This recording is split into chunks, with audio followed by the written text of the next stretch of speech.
네, 안녕하세요. 스텝업 파트너스 대표 이상학입니다. 이 시간에는 이력서에 대한 기초 가이드를 좀 말씀드리려고 하는데요.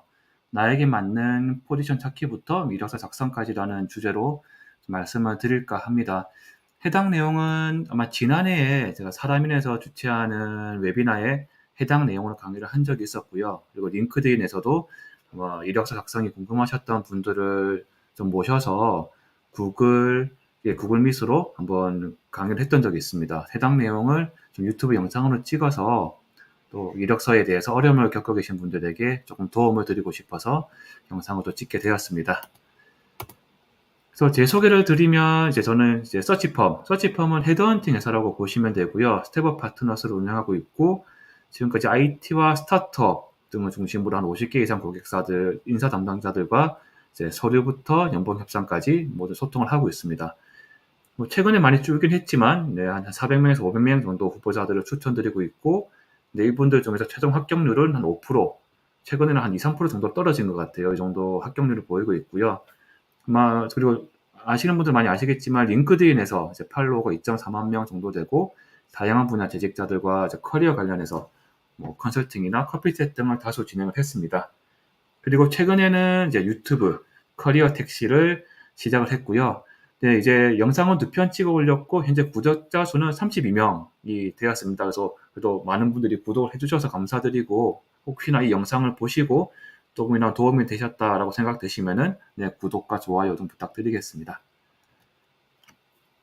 그래서 오늘 영상을 통해서 드리고 싶은 이야기들은 최근 회사에서 원하는 인재상은 어떻게 되고 이력서의 불합격 사유, 합격 사유는 무엇인지, 그리고 서류 합격을 할 수 있을지 내가 스스로 판단할 수 있는 기준들은 어떤 것들이 있고, 이력서 작성 시 이제 인사 담당자에게 필터링 되지 않기 위한 조건들은 어떤 것들이 있는지, 전반적으로 서류 합격률을 높일 수 있는 이력서 작성 팁에 대해서 제 경험을 바탕으로 말씀을 좀 드리겠습니다.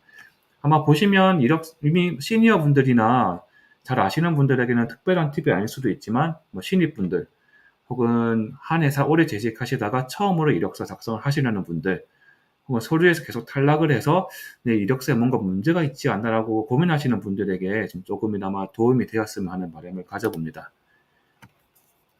최근 이직 혹은 채용 시장 현황이 어떻게 되는지 한번 말씀을 드리면, 우선 구직자 입장에서는 이제 포지션 제한도 많이 줄었고, 이제 갈만한 회사도 없다라는 피드백이 많이 있는 것 같아요.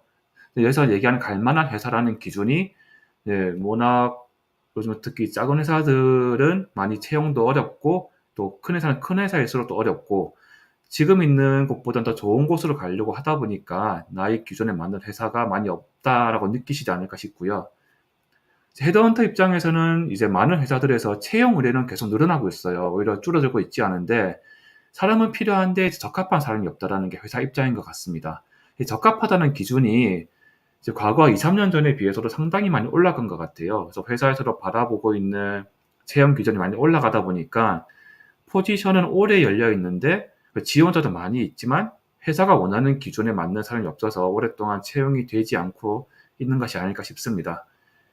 이 두 사이를 중재하고 있는 헤드헌터 입장에서는 회사에서는 회사 눈높이는 높아졌고, 또 구직자들 입장에서도 이제 웬만한 회사들보다는 안정적인 회사를 가기 원하다 보니까 이력서 받기는 더 어려워져서 구직자와 회사 모두가 까다로워져서 이제 중간에 있는 헤드헌터 입장에서는 상당히 더 난이도가 높아지고 있는 것이 최근 상황이 아닐까 싶습니다. 그래서 서류 합격 그리고 이직 성공 확률이 어떻게 될까를 이제 각각 사람마다 다를 것 같아요. 처음 이제 내가 이직을 하려고 시도해 봤는데 처음에 바로 이직을 하시는 분도 계시고, 100군데 서류를 넣어 봤지만 그중에서 합격한 곳이 한두 군데밖에 안 되는 분도 계시고, 각각 이제 상황마다 다르시겠지만, 이제 저희가 봤을 때 이제 한 해 500명 정도 후보자를 추천한다고 봤을 때, 여기서 추천했다는 기준은 그래도 JD상 어느 정도 회사에서 요구하는 기준과 부합한다는 판단하에 저희가 추천을 드린 후보자 수를 얘기를 합니다. 그래서 400에서 500명 정도 추천했을 때, 이 중에서 서류 합격 확률은 한 30%? 최근에는 한 20% 정도까지도 떨어진 것 같아요. 그래서 서류 합격 확률 자체는 JD에 적합한 인재임에도 불구하고 한 20, 30% 정도밖에 안 되고, 그리고 서류 합격하셔도 최종 합격까지는 또 확률이 확 줄어들죠. 그래서 실제로 500명 정도를 추천했을 때 최종 합격까지 하는 확률은 한 3에서 5% 정도 된다라고 보시면 될 것 같아요.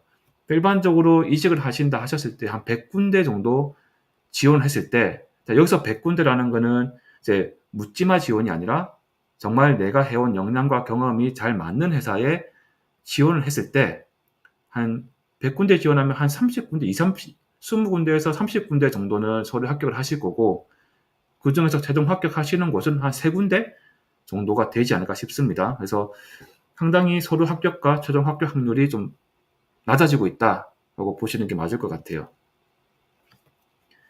서류 합격이 어려운 이유는 사실 여러 가지가 있겠죠. 여러 가지가 있겠는데, 기본적으로 나에게 맞는 회사, 내가 해온 경험과 잘 매칭이 되는 회사에 지원을 하셨다는 가정하에 서류 합격이 어려운 이유는 사실 서류를 누가 평가하느냐에 따라서 결과는 달라집니다. 인사팀에서 평가하냐, 현업에서 평가하냐, 현업에서 평가하더라도 뭐 A 개발자가 평가하냐, B 개발자가 평가하냐에 따라서 사람마다 각각 서류를 보는 기준이 다르기 때문에 주관적인 요소가 많이 들어가기 때문에 서류 합격이 좀 어렵다고 느껴지는 이유가 될 수 있을 거고요.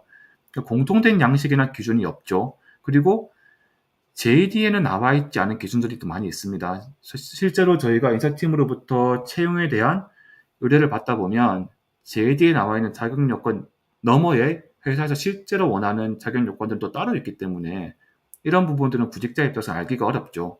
그리고 대부분 서류 지원을 하시고 나서 불합격을 하였을 때 불합격, 합격에 대한 피드백을 받지만 그 사유에 대해서는 피드백을 받기가 어렵습니다. 그래서 뭔가 피드백을 받고 내가 어디가 부족한지를 알 수 있으면은 조금 수정 보완해서 또 다른 곳에 도전을 할 수 있겠지만 그러한 피드백을 받기가 상당히 어렵기 때문에 서류 합격은 계속 어렵다라고 느끼시는 게 아닐까 싶네요. 예전에 블라인드를 봤을 때 서류 열람하고 1분 만에 불합격을 했다라는 글이 있더라고요. 그래서 정말 내 이력서를 제대로 보기는 했냐, 어떻게 1분 만에 이렇게 불합격을 했다고 얘기를 하냐라는 글이 있었는데 개인적인 입장에서 1분 만에 서류 검토하는 거는 충분히 가능한 부분이 있습니다. 그 이유에 대해서 좀 말씀을 드리면 1분 만에 필터링 되는 이유는 인사팀 혹은 현업에서 이제 미리 정해둔 인재에 대한 프로필이 존재를 하죠. 뭐 나이는 어느 정도 되고 경력은 어느 정도 됐으면 좋겠고 그리고 실제 제재에 나와 있지 않지만 뭐 학력 기준, 뭐 성별 기준 등등등 기타 조건들이 있습니다. 그런 조건들은 대부분 이력서 첫 장에 다 나와 있죠. 뭐 이직 횟수로 될 거고요. 1년 이내 군속했던 경력이 한 번이라도 있으면 무조건 서류 탈락 이런 내부적인 기준들이 있기 때문에 이런 기준 커트라인에 해당되는 부분들은 이제 사실 이력서를 그 뒷장까지는 넘어가지 않는 경우가 많습니다. 그래서 첫 장에서 대부분 필터링이 되어서 1분 만에 불합격으로 판단이 내려지는 경우도 있고요. 뭐 산업군이 다르다거나 해당 업무에 대한 경력이 짧거나 예를 들면 전체 경력은 회사에서 요구하는 역량 기준과 맞지만 여러 가지 업무를 하면서 실제로 회사에서 원하는 업무에 대한 경력 수는 짧을 경우에는 아무래도 이제 불합격이 되겠죠. 이럴 경우에는 이제 뒤에 나와 있는 자기소개서까지 읽지도 않고 바로 필터링이 대상이 되는 경우가 많이 있습니다. 그리고 이제 좀 이력서 작성하실 때 팁이라고 할 수 있는데 JD에 기재되어 있는 키워드를 그대로 이력서에 작성하시는 것이 좋습니다. 그래야지 뭐 요즘에 자동으로 ATS 시스템 등에서 필터링 되지 않을 수 있기 때문에 이런 부분들은 좀 참고하시면 좋을 것 같고 특히 요즘 많은 회사에서는 한 작년도부터 그랬던 것 같아요. 이제 즉시 전력감을 선호를 많이 하고 있는 것 같습니다. 여기서 얘기하는 즉시 전력감이란 뭐냐? 어떤 사람이 즉시 전력감이냐라고 봤을 때 제 생각했을 때는 우선 동일 산업군에서 동일한 업무를 담당했고 지금 우리 회사 왔을 때 당장 결과를 낼 수 있는 사람이 즉시 전력감이 아닐까라고 생각이 되거든요. 과거에도 그랬지만 이제는 더더욱이나 동일한 산업군에서 근무한 경력이 아니면은 서류 통과가 좀 많이 어려워진 경우가 있고요. 그리고 역시 마찬가지 동일하겠죠. 동일한 업무를 담당을 하셔야 되고요. 나는 해당 업무를 담당한 게 아니라 옆부서에서 근무를 해서 해당 업무를 잘 알고 있습니다. 잘 지켜봤습니다라는 거는 이제 서류 통과의 기준이 안 되는 거죠. 그리고 요즘 회사들이 신입을 뽑지 않는 이유도 마찬가지겠지만 이제 교육을 시켜서 뭔가 성장을 시킨다는 기조가 아닌 것 같아요. 바로 이직을 해서 이제 채용을 해서 자리에 앉히자마자 바로 퍼포먼스를 낼 수 있는 사람을 원하기 때문에 그러려면은 동일한 산업군에서 동일한 업무를 담당하셔야지 바로 퍼포먼스를 낼 수가 있는 거죠. 그래서 이런 부분들을 조금 더 까다롭게 모시고 있기 때문에 서류 전형이 좀 어려운 것 같고요. 이런 부분들을 회사에서는 즉시 전력감이라고 부르는 게 아닐까 싶습니다. 그래서 서류 합격과 이직 성공을 위한 첫 단계는 이제 내가 지원을 할 때 지원하는 회사가 내가 동일한 산업군과 동일한 업무를 했는지 그리고 그런 업무 상황에서 좋은 성과를 냈는지를 보셔야 될 것 같고 회사 JD를 보면은 이제 담당 업무들이 나와 있죠. 그 업무들을 지금 내가 당장 맡았을 때 바로 성과를 낼 수 있는지 내가 가지고 있는 네트워크나 인프라나 여러 가지 성과 등을 가지고 바로 성과를 낼 수 있는지를 판단을 하신 이후에 이제 회사에서 원하는 키워드, JD에 기재되어 있는 키워드를 중심으로 상세 경력 기술을 작성하는 것이 그나마 20, 30%의 서류 합격률을 낼 수 있는 가장 기본적인 단계가 아닐까 싶습니다. 서류 불합격에 대한 인사팀 피드백은 많이 있죠. 많이 있는데 좀 대표적인 것들만 몇 개를 가지고 오면 이직 횟수를 아직까지는 많이 봅니다. 네, 이직 횟수가 나는 많지만 뭐 면접에서 여기에 대해서 물어보지 않은 것도 있어라는 글들도 주로 링크드인 등에서 많이 올라오는데 아직은 많은 회사에서 이직 횟수를 보고 있기 때문에 뭐 3개월 단위, 6개월 단위, 1년 이내 재직 근무 기간이 많으신 분은 서류 전형에서 좀 불리한 건 어쩔 수 없는 것 같아요. 하지만 거기에 대한 사유가 명확하면 또 괜찮습니다. 그래서 그 사유라는 것이 나의 커리어에 대한 어떤 스토리가 있으면 괜찮아요. 근데 스토리가 내가 가고자 하는 커리어 목표가 좀 명확하고 그 길을 가는 데 있어서 몇 개의 회사를 어쩔 수 없이 거쳤고 내가 그런 거친 회사를 통해서 이러이러한 경험을 쌓아왔다. 라고 좀 당당하게 얘기할 수 있는 이직 사유가 있으면은 그래도 서류 통과를 하실 수가 있는데 그게 아니라 이직 사유가 다 개인 사정이라거나 뭐 뭔가 좀 납득하기 어려운 이유가 있으면은 사실 좀 불리한 건 맞는 것 같습니다. 그리고 최근에 받았던 이제 피드백인데 이력서상에 무엇무엇을 했다라는 했다는 결과만 있고 이 문제를 풀기 위해서 어떻게 접근했는지 또 어떤 결과를 만들었는지는 스토리가 부족하다라는 내용이 있었고요. 그리고 스타트업과 대기업이 일하는 방식이 다르죠. 그래서 어느 특정 분야에서 10년 이상, 20년 가까이 오래 일하셨던 분들은 다른 일하는 방식의 회사로 옮겨가는 것이 쉽지는 않은 것 같아요. 그래서 스타트업에서 오래 일하셨던 분들의 대기업이나 외국계로 가시는 것도 쉽지 않을 것 같고 대기업에서 오래 일하셨던 분들이 스타트업으로 가시면 또 문화가 익숙치가 않고 또 외국계에서 오래 일하셨던 분들은 국내에서 오시면 익숙치가 않고 그래서 결국 컬처 핏이라고 할 수 있는데 한 가지 영역의 회사에서 오래 일하셨던 분들은 그 기간이 길면 길수록 새로운 영역에서 새롭게 시작하는 것은 이제 해당 회사 입장에서 봤을 때는 정말 오셔서 잘 적응을 할 수 있을까에 대해서 조금 확신이 안 서는 것 같습니다. 그 외에도 회사에서 원하는 연봉보다 너무 높다거나 뭐 집과 회사가 뭐 편도로 한 2시간 정도 걸린다거나 뭐 이런 부분 같은 경우에는 내 서류에서 불합격을 하는 경우가 많이 있는 것 같아요. 앞에서 얘기한 것처럼 내가 해왔던 동일한 영역에서 동일한 업무를 잘 찾았고 뭐 회사에서 요구하는 경력 기준과 잘 맞았다. 그래서 그런 회사에 지원을 한다 했을 때 그럼 이력서를 어떻게 작성하는 것이 좋을지 좀 말씀을 드리겠습니다. 얼마 전에 이제 이게 좀 이슈가 되었던 것 같아요. 지금까지도 많은 분들이 서로 좀 나뉘는 것 같아요. 직접 커리어 컨설팅을 하시는 분들도 뭐 한 장짜리가 더 좋다. 아니면은 전형적인 이력서 양식이 좋다라고 말씀하시는 분도 계시고 또 요즘에는 노션 이력서로 많이 만드는 분도 계시죠. 각자 어떤 이력서 양식이 좋냐라고 컨설팅 하시는 분들도 좀 의견이 나뉘는 부분이 있는데 개인적인 생각으로는 이제 국내 기업들에서는 한 장짜리 이력서보다는 그러니까 앞서서 서류 불합격 이유에서 나와 있었지만 또 성과를 낸 것도 중요하지만 성과를 내기 위해서 내가 어떻게 일을 했는지 어떻게 문제인식을 했고 그 문제인식을 어떻게 풀어나갔는지 프로세스가 잘 드러나 있는 경력 기술서가 아직까지 국내에서 이직을 하거나 취업하기에는 좀 유리한 것 같습니다. 이력서 작성의 기초는 기본적으로 내가 작성하기 편하게 작성하는 것이 아니라 이력서 검토하는 사람이 보기 편하게 작성하시는 것이 가장 기본이거든요. 그래서 보시면은 학력과 경력 사항은 가장 최신 학력과 경력이 가장 윗단에 오게 작성을 해주시는 게 좋고요. 사진은 증명사진이 기본입니다. 너무 캐주얼한 사진. 여행 가서 찍은 사진 등은 차라리 이런 사진을 넣으실 바에는 안 넣으시는 게 좋고요.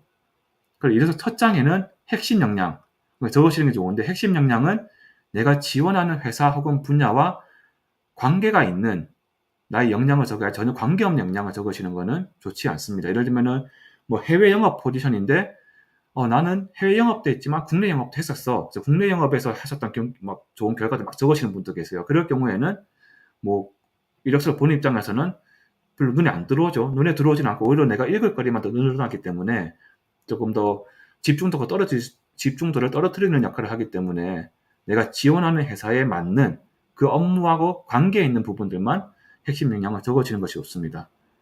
폰트나 맞춤법, 글자 크기 등 이런 것들을 좀 맞추시는 게 좋고요. 그 외에도 위 아래 같은 내용들을 참고하셔서 좀 이력서를 작성하시면 좋을 것 같습니다. 그래서 기본 이력서 양식을 보시면은 기본적으로 상단에는 내가 지원하는 회사는 어느 회사에 지원하고 어느 직책에 지원하는지를 적어주시면 좋고요. 성함과 한 몇 년생인지 정도까지는 적어주시면 좋고, 네, 정장 사진, 조금 깔끔한 사진을 적어주시면 좋습니다. 학력사항은 최신 학력이 위에 오도록 적어주시고요. 경력사항도 총 경력이 몇 년 정도 되는지, 그리고 그 중에서 내가 지원하는 포지션과 관련된 경력이 몇 년 정도 됐는지 적어주시면 좋고, 역시 최신 경력을 중심으로 적어주시면 좋습니다. 밑에는 핵심 강점은 내가 채용 포지션, 해당 포지션에 적합하다고 생각되는 경험을 너무 길게 적으시면 안 되고 한 3, 5개 정도 적어주시면 좋고요.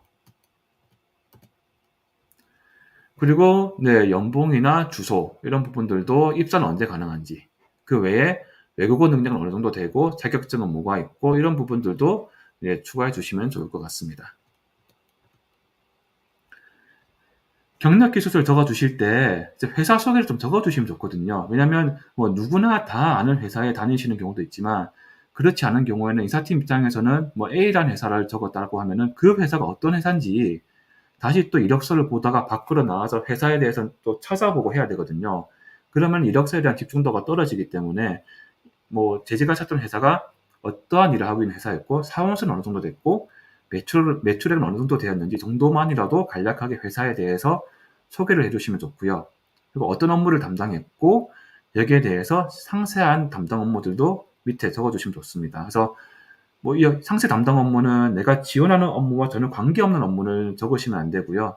그런 업무들은 꼭 필요하다 하면 밑에 간략하게 적어주시는 게 좋고 채용 포지션과 맞는 업무들을 좀 상세하게 적어주시면 좋습니다. 그럼 퇴직 또는 이직 사유는 제가 아마 제 유튜브 채널에 보면은 퇴사 사유 이렇게 얘기하지 마세요라고 한 13분 정도로 영상을 찍어 놓은 게 있어요. 그 영상을 참고하셔서 퇴직 사유를 적어주시면 좋습니다. 자기소개서는 아직까지 많은 분들이 성장 배경부터 작성하세요. 저는 뭐 몇 남매의 몇째로 태어나서 뭐 어떤 엄격하신 아버지와 자상하신 어머니 사이에서 태어났고 이런 부분들 적으시는데 그런 부분들은 제발 적지 마시고요. 내가 왜 이 회사에 지원했는지, 왜 다른 회사가 아닌 당신의 회사에 지원하게 된 이유는 무엇인지, 그리고 입사 이후에 내가 가진 어떠한 역량들을 가지고 당신의 회사에서 어떻게 이런 역량들을 펼쳐나가겠다, 어떻게 기여하겠다. 그래서 뭐 3년 뒤, 5년 뒤에는 어떤 일을 하고 있고 싶다라는 식으로 입사 포부를 적어주시고 크게는 이 두 가지 기준으로 적어주시면 좋고 그 외에도 내가 해왔던 업무들에 대한 상세 경력 사항들도 네, 필요하면 적어주시면 좋습니다. 하지만 반드시 너무 개인적인 내용들, 뭐 성장 배경과 같은 부분들은 적지 않으시는 게 좋으니까 반드시 그런 부분들을 빼시는 걸 좀 추천드립니다. 그래서 경력 기술서는 해당 포지션과 관계없는 경력은 제외 혹은 축소를 하시는 게 좋고요. 그리고 아마 많이 들어보셨을 것 같은데 스타 기법으로 작성하시면 가장 좋습니다. 그래서 S는 상황, T는 과제, A는 행동, R은 결과인데요. 좀 상세하게 보시면은 이제 구체적으로 수치를 사용해서 본인의 기여도를 강조하고 이제 시간 순서대로 좀 구성하시는 게 좋습니다. 그래서 너무 길게 작성하거나 불필요한 정보 등은 좀 제외를 하시는 게 좋고요. 그래서 예시를 들면은 많은 분들이 이러실 거예요. 내가 했던 업무만 담당을 하시거든요. 무슨 일을 했습니다. 무슨 일을 했습니다. 라고만 적으시는 거는 사실 이력서를 검토하는 입장에서는 그래서 이 일을 어떻게 했는데 네가 이 일을 전부 혼자서 다 했어? 라고 의문을 가질 수밖에 없거든요. 이런 예를 들어서 뭐 모바일 앱 리뉴얼을 담당했다 라고 했을 때 모바일 앱 리뉴얼을 담당했습니다라고 적는 것보다는 이렇게 상세하게 적으시면 좋죠. 뭐 기간은 언제부터 언제까지 했고 이 프로젝트의 기여도는 나의 개인 기여도는 얼마 정도 되고 어떤 구성 멤버로 진행을 했다. 그래서 상황이 어떤 상황들이 있었고 여기서 뭐 이탈률이 증가를 했기 때문에 이탈률을 20%까지 감소하는 게 내 과제였다. 그래서 이탈률 감소를 위해서 어떠한 일들을 했고 그 결과 이러한 결과를 낳았다. 이렇게 굳이 STAR이라고 스타라고 적으실 필요는 없지만 이런 부분들을 조금 상황, 과제, 행동, 결과 식으로 시간 순으로 그리고 수치화해서 예를 들면 뭐 사용자 일탈률이 많이 증가했습니다라고 쓰시는 것보다는 사용자 일탈률이 35%까지 증가했습니다라고 구체적으로 수치화해서 적어주시는 것이 좋거든요. 그래서 이런 부분들을 참고하셔서 그냥 무슨 일을 했다라는 게 아니라 그 일을 어떻게 했는지 좀 구체적이고 상세하게 적어주시는 것이 가장 좋습니다. 근데 간혹 제가 하는 업무들은 성과 측정이 힘들다고 하시는 분들도 계세요. 이런 분들 같은 경우에는 그래도 분명히 내가 했던 업무들을 상세히 보시면은 업무 프로세스를 개선했다거나 효율성을 향상시켰다거나 하는 분명히 뭔가 내가 한 업무들을 수치화할 수 있는 포인트들이 분명히 있으실 거예요. 그래서 그런 부분들을 조금 고민하셔서 찾으셔서 많지는 않겠지만 좀 하이라이트 하시면 좋을 것 같고요.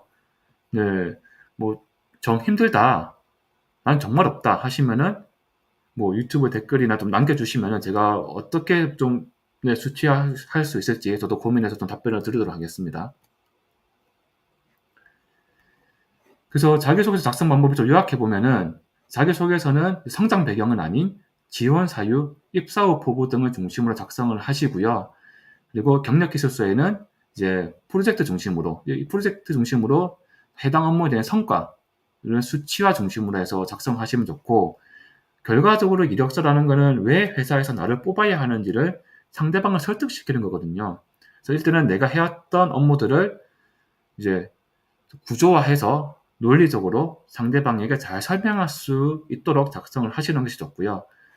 많은 분들이 귀사라는 단어를 많이 쓰시거든요. 이력서에 귀사에 입사하게 되면은 귀사에 지원한 이유는 근데 귀사라는 단어는 너무나 노멀하게 쓰이죠. 너무나 일반적으로 쓰이는 거기 때문에 그 이력서를 보시는 입장에서는 이 이력서 한 장으로 여기도 넣고 저기도 넣겠네라고 부정적인 인식을 심어드리기 때문에 최소한 지원하시는 회사명은 좀 정확하게 기재하시는 것이 좋을 것 같습니다.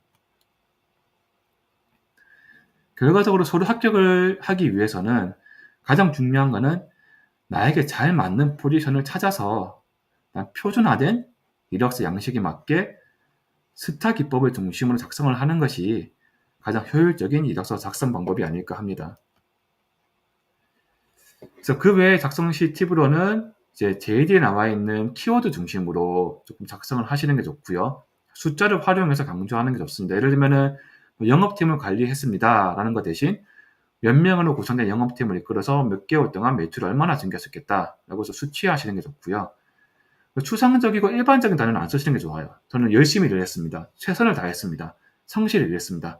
이런 것보다는 어떻게 열심히 일했는지, 어떻게 최선을 다했는지, 어떻게 성실히 일을 했는지, 그래서 그 결과는 무엇인지 좀 상세하게 적어주시는 게 좋고요. 중요한 용어는 너무 약어만 적으시는 것보다 약어에 대한 긴 양식도 같이 적어주시는 게 서류를 검토하시는 비전문가 분들이 혹시나 서류를 검토를 하실 수가 있어서 그분들을 위해서 긴 양식과 약어를 모두 기재하시는 게 좋고요. 그리고 JD에는 이제 자격 요건과 우대 사항이 있죠. JD의 그 필수 조건은 기본적인 베이스라고 보시면 되고요. 우대 사항에 해당하는 부분들을 몇 개를 내가 가지고 있냐가 조금 더 판가름이 많이 나거든요. 그래서 우대 사항에 해당하는 경력 중에서 내가 해당된다 하는 것들을 좀 우선순위로 배치를 하시는 것이 좋을 것 같습니다.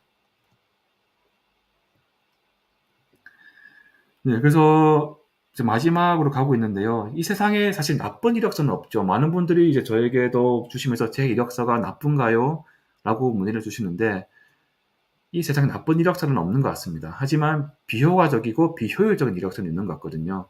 이 부분은 이제 이력서를 잘 작성하는 스킬과 관련된 부분이기 때문에 조금 더 신경 써서 이력서를 작성하시면은 사실 내가 해온 업무들이 바뀌진 않죠. 과거이기 때문에. 내가 해왔던 과거들을 어떻게 잘 구성하느냐에 따라서 그 결과는 많이 달라지기 때문에 제가 앞서 말씀드렸던 부분들을 잘 참고하셔서 이력서를 좀 작성해 주시면 좋을 것 같고요. 내가 가장 중요한 거는 내가 지원한 포지션이 나와 잘 맞는지를 분석하는 게 가장 중요하고요. 그리고 이력서가 나를 잘 나타내고 있는지를 한번 잘 리뷰를 해 보시고 다시 한번 도전을 해 보시면 어떨까 합니다. 그래서 이직에 실패하는 건 여러분 탓이 아니라고 생각하거든요. 그래서 많은 분들이 이직에 실패하는 기간이 길어질수록 '아 내가 그동안 너무 경력을 잘못 쌓았나? 내가 너무 무경력인가?' 이렇게 많이 자기 탓을 하시는데 절대 본인 탓이 아니고요. 이건 전반적으로 경제가 어렵고 회사 채용이 줄어들면서 생기는 현상이니까 너무 스스로를 탓하지 마시고 '분명 나에게 잘 맞는 회사는 있다. 단지 내가 아직 찾지 못할 뿐이고 그 기회가 오지 않았을 뿐이다.'라는 마음가짐으로 좀 마인드 컨트롤을 잘 하실 수 있기를 바라겠습니다. 그래서 지금까지 이력서 작성 방법에 대해서 좀 말씀을 드렸고요. 이제 쪼금이나마 제가 드렸던 이야기들이 도움이 되셨다면은 제 유튜브 채널도 좋아요 그리고 구독도 부탁드리겠습니다. 그래서 많은 좋아요, 구독도 많이 해 주시면은 제가 또 힘을 얻어서 또 많은 도움이 되는 또 영상들을 많이 찍어서 올리도록 하겠습니다.